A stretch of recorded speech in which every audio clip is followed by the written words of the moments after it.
तो आज हम सबसे पहले फिजिक्स 12th का चैप्टर नंबर 6 स्टार्ट करेंगे। यह चैप्टर बहुत आसान है और ये प्रैक्टिकली बहुत काम का चैप्टर है, क्योंकि हमारे फिजिक्स में जो भी प्रैक्टिकल आएंगे आगे वो इस चैप्टर से रिलेटेड होंगे ज़्यादा से ज़्यादा। यहाँ से हमें प्रैक्टिकली बहुत नॉलेज मिलेगा और हमें प्रैक्टिकल में ये सारे के सारे टॉपिक भी करने पड़ेंगे। इस चैप्टर के अंदर हमें किरचॉफ के 2 नियम पढ़ने, उसके बाद में व्हीटस्टोन सेतु, मीटर सेतु, विभव मापी और एमीटर और वोल्टमीटर का अंशांकन। तो सबसे पहले हम चालू करते हैं किरचॉफ का प्रथम नियम। इसे खुले परिपथ का नियम भी कहते हैं और आगे हम जहाँ भी इसको यूज में लेंगे तो हम सीधा कहेंगे केसीएल। केसीएल का मतलब किरचॉफ सर्किटल लॉ, मतलब किरचॉफ का प्रथम नियम। इसे किरचॉफ का प्रथम नियम कहते हैं। इसको शॉर्ट में हम केसीएल लिखेंगे आगे। इसके 2 स्टेटमेंट है, मतलब इसके 2 कथन। पहला कथन, किसी संधि पर आने वाली धाराओं का योग, किसी संधि पर आने वाली धाराओं का योग जाने वाली धाराओं के योग के बराबर होता है।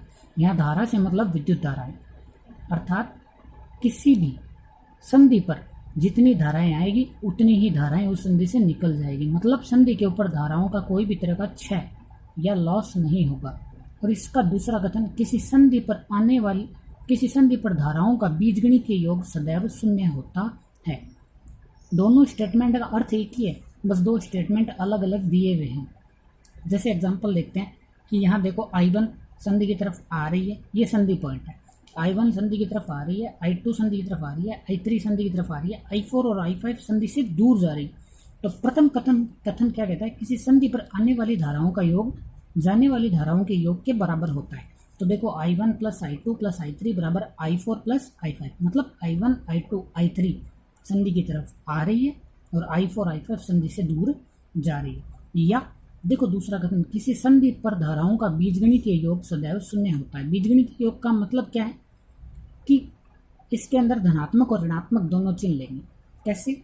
यहाँ पर आने वाली धाराओं को धनात्मक तथा जाने वाली धाराओं को ऋणात्मक लिखते हैं। देखो I1 आ रही है धनात्मक, I2 I3 तीनों धनात्मक, क्योंकि ये संधि की तरफ आ रही है। I4 और I5 दोनों ऋणात्मक, क्यों? क्योंकि संधि से दूर जा रही है और इनका बीजगणितीय योग मतलब इन सभी का योग क्या हो जाएगा? शून्य। तो हम क्या कह सकते हैं? सिग्मा। सिग्मा का मतलब क्या होता है? जोड़। IM और N1 से N तक इजिकल टू 0।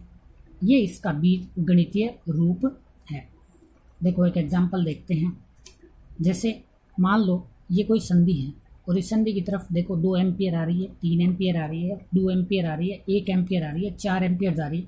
और ये कह रहा है कि ये एक धारा है x एम्पियर, इसका हमें पता नहीं है, इसको मान ज्ञात करना है।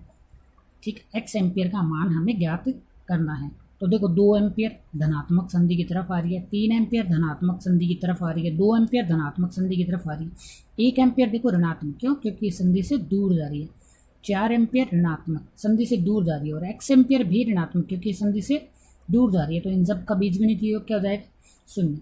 तो 2 3 5 और 2 7, 7 एम्पियर प्लस का, 2 4 और 1 5 एम्पियर माइनस का, तो कितना बच गया? 2 एम्पियर प्लस का बच गया, माइनस का x एम्पियर इजिकल टू 0। तो x इजिकल टू कितना हो गया? 2 एम्पियर। ये है किरचॉफ का प्रथम नियम। इसे खुले परिपथ का नियम भी कहते हैं और आगे याद रखना इस बात को, हम जहाँ भी इससे यूज में लेंगे हम कह देंगे कि ये केसीएल। धन्यवाद।